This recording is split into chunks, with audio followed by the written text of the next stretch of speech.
Chapter 6, Who Am I? The Dark Heart. Some days are better than most. When I was younger, I thought I would have my own family.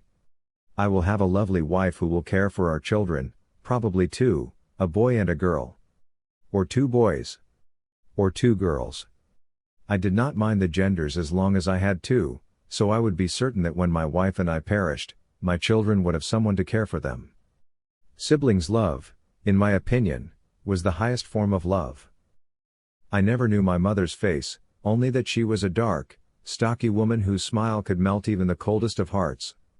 That was what my grandmother told me. That in the province, my mother had not taken any suitors because of her appearance, but she was always looked up to as a friend by most men.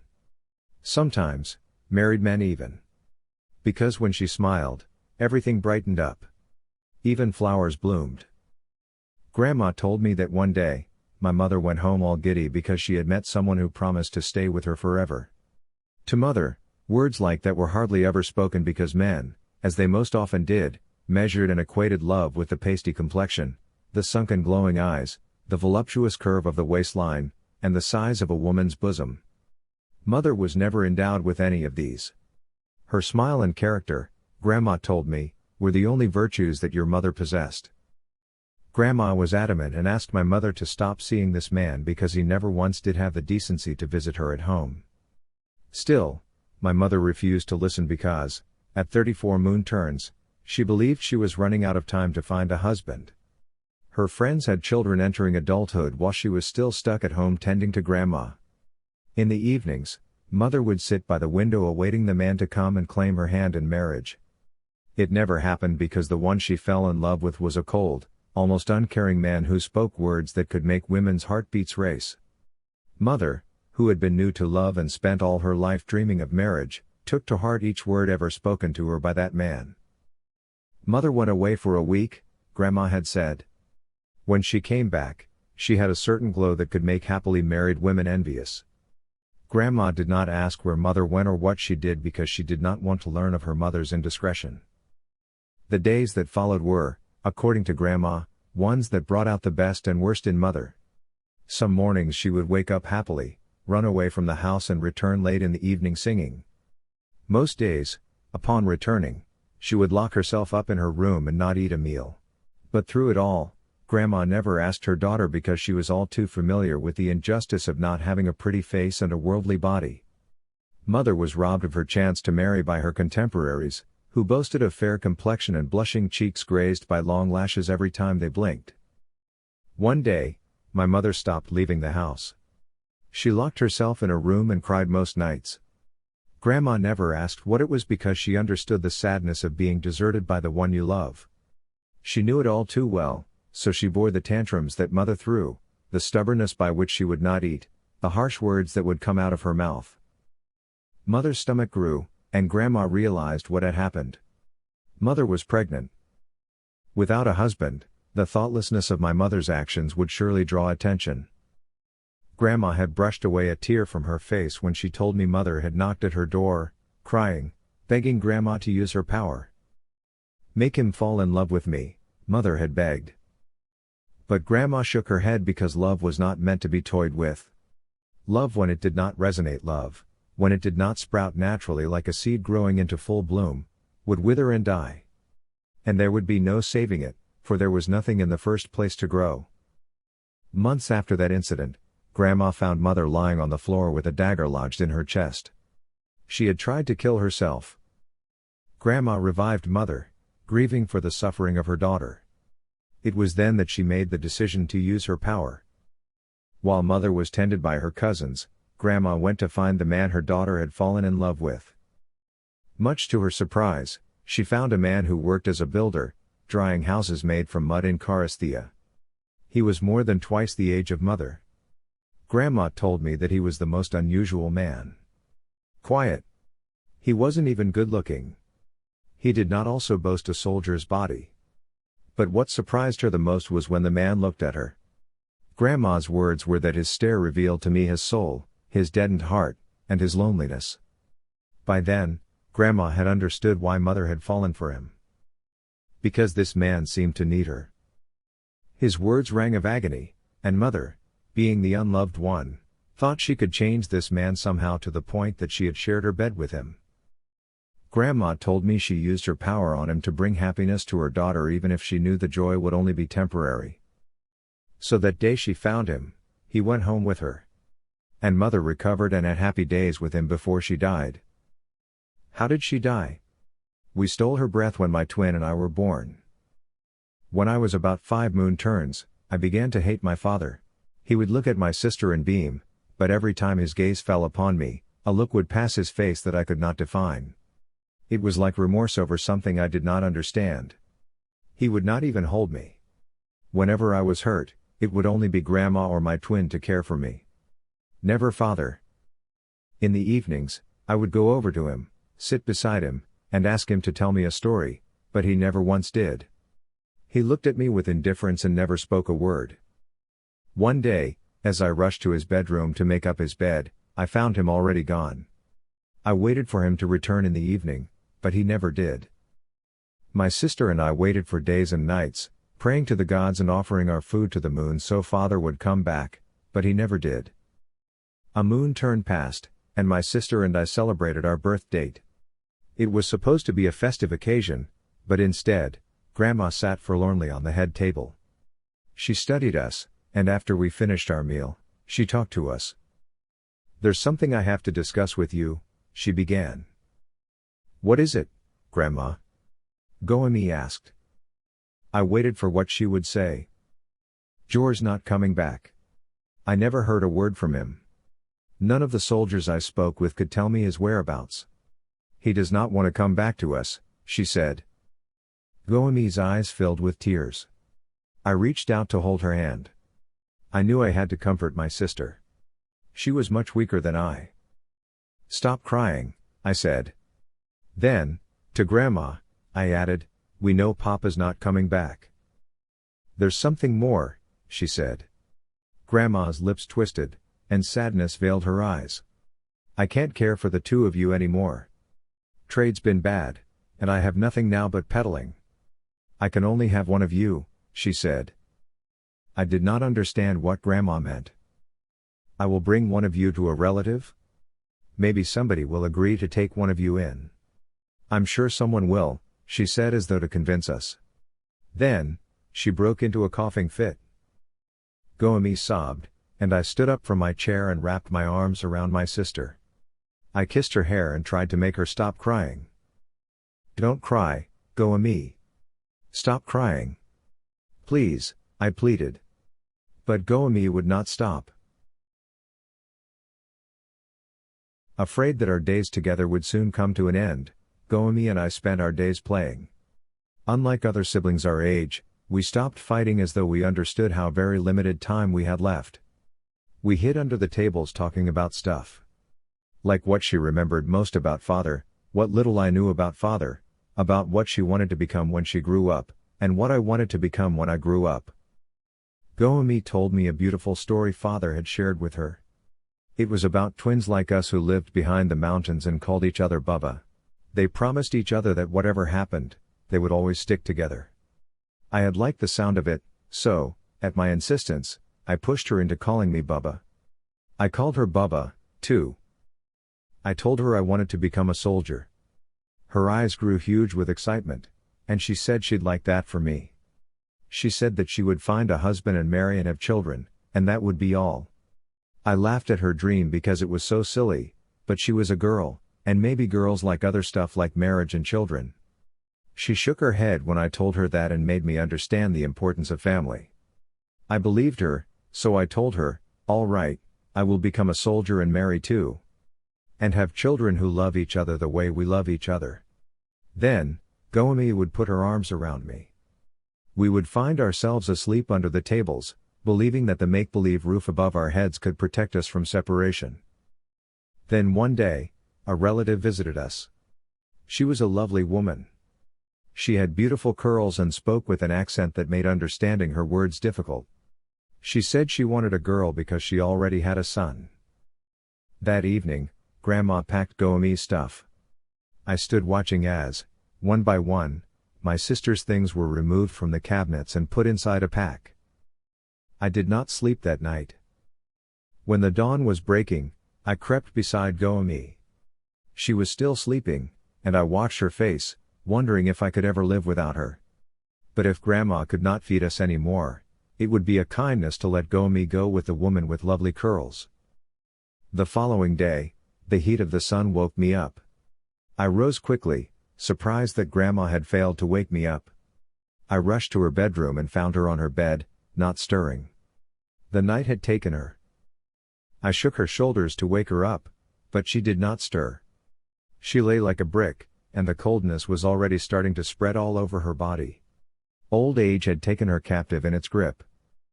Because of Grandma's death, the lovely lady had to take Goemi and me with her. She told us that once we got to Prile, she would introduce us to her husband. She said she could not wait. She promised everything would be all right when we got there, that her husband and her real son would love to have us in their house. I was afraid, so I took Goemi's hands in mine and gripped it tightly. I cried for Grandma. I cried for Mother.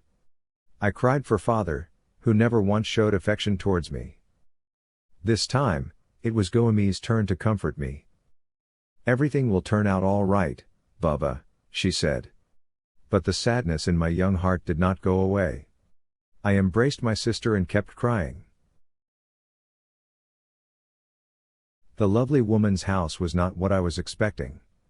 It was small and dingy and in bad shape too. It was probably as much of a hellhole as Grandma's house. When the woman pushed the door open, the hinges creaked, making me believe it could use some oil. The inside of the house was even worse. On the floor lay a drunken man. Sitting beside him was a boy who was about my age. He was as skinny as I was. When the man opened his eyes and saw us, he reeled. "What are we going to feed them?" He stood up so suddenly that Goemi and I grew scared. We huddled against the wall. The other boy came to us and said, "Don't be afraid. Papa's always been like this. But he's not a bad man." I stared in horror at the drunken man as he grabbed his wife's hair. He tossed her against the wall and struck her repeatedly. With each slap, Goemi and I jerked as though we were the ones being hit. The boy who was used to seeing this watched with us. Then, as though to comfort us, he wrapped us in a huge embrace. The following day, Minerva, the lovely woman, sat us at the table and introduced us to her son. Leno was his name, and like I expected, he was the same age as Goemi and me. Minerva gave us food, and Leno's face fell. "The food portions kept on getting smaller, Mama," he said innocently. Goemi and I froze, and we looked at each other. The little boy beside us was so skinny, and if we were to take his share, we wondered if he would ever get the nutrition his body needed. That night, Goemi and I talked under the sheets. "I will go, Bubba," she said. I froze and turned to look at her. "Minerva can't feed us. Her husband is always drunk. And Leno's so kind. I must leave." "No, Bubba," I told Goemi. "I don't want you to go. Please, Bubba." But Goemi only cried. "I love you, but I love Leno for being so kind. I want you to stay here, so I'll know where to find you when I return." I shook my head vehemently, protesting at being left alone. "No. I will go with you," I said. "I'm older than you," she said. "Grandma told me I'm older. So, I should be the one to go," she insisted. "Older by a few minutes," I argued. "Please, Bubba. Don't leave me. You're the only family I have. Minerva's your mother now. Leno's like a brother. And who knows, maybe Rano will stop being drunk and become a better father. You'd like that, wouldn't you?" she asked. I sobbed. "No. I don't want them. I only want you," I said.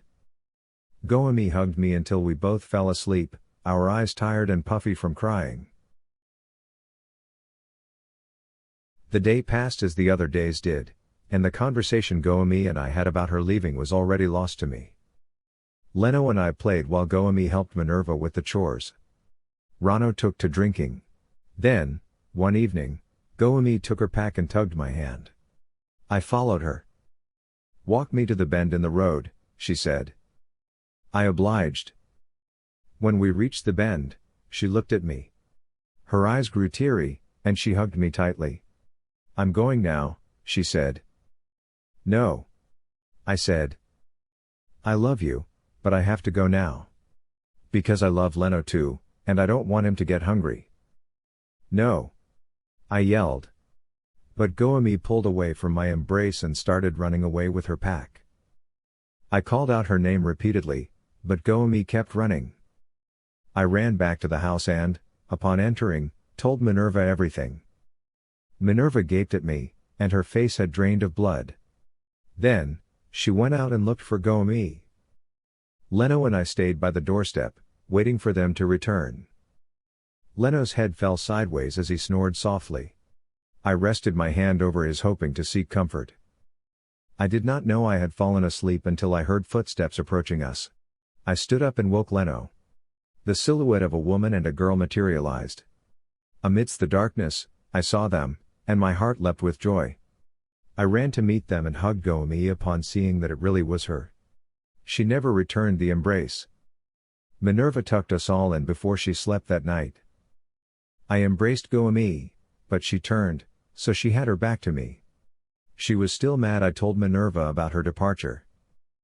Goemi and I had never fought, and the thought almost killed me. I could not let my sister be mad at me. I could not let her leave me. I could not lose her. Never. I would never allow that. I thought hard about making her stay, but there did not seem to be anything I could do about that. She was so insistent on leaving. Then, one day, I thought of the perfect plan. I walked Goemi to the fields this time and bid her goodbye. When she turned to leave, I followed her. She did not know. For days, I trailed after her. Because I did not have a pack with me the way she did, I grew hungry. I ate the grass to keep myself nourished. If there were fruits around, I thanked the gods for the gift, but on most days, I survived by eating grass and leaves.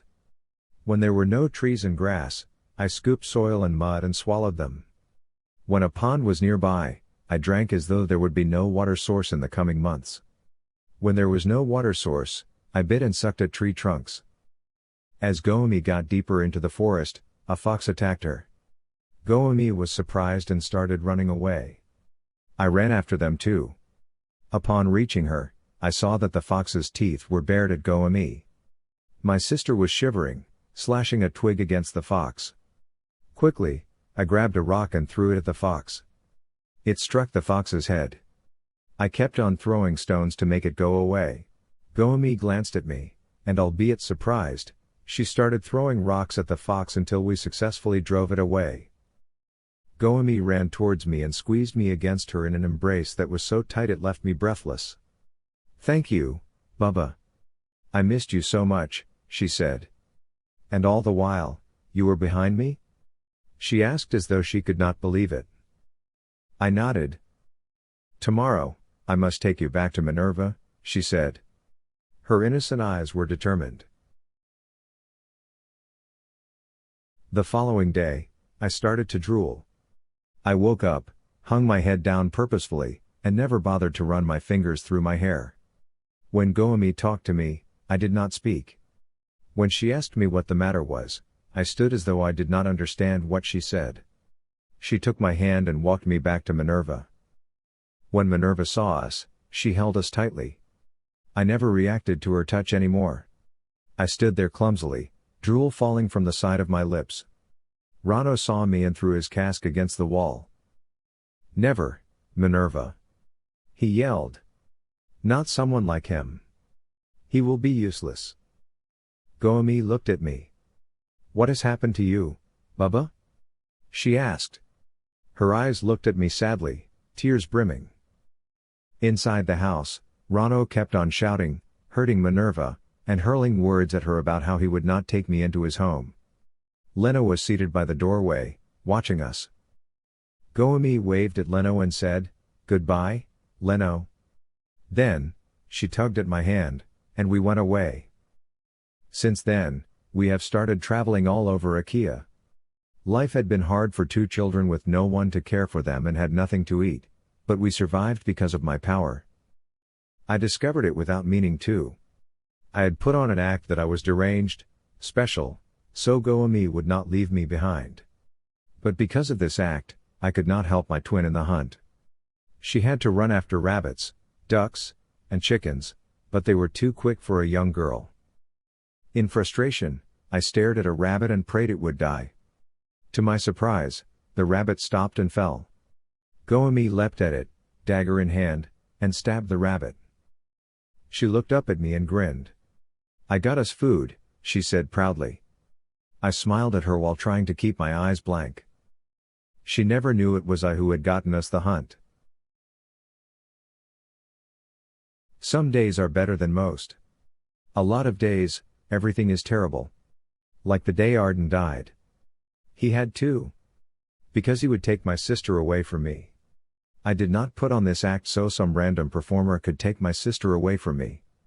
If you had no family, no one else who could ever love you, would you let someone like Arden, who could have anyone he wanted, take the only person you have? No. I did not think so. So, I had to kill Arden and freeze his heart. But Goemi found out, and that wasn't part of the plan. And now, even Nia was claimed by someone else as his. I am back to where I started. Alone. Only half of who I once was. Much too alone in this cruel world. The sting of vengeance burns inside my heart, and I know the perfect person who could make use of my power. The one that would take me closer to exacting my vengeance. Kino had to pay for taking Nia. For claiming Nia as his mother. Quila may think she was the best puppeteer, and Arden could have believed he was the best magician, but of all the performers I had known, I was the best in this craft. The show is over, though. I am who I am. I am no longer the crazy, deranged twin. I am Miro Passip, and now the time has come for me to serve the Emperor.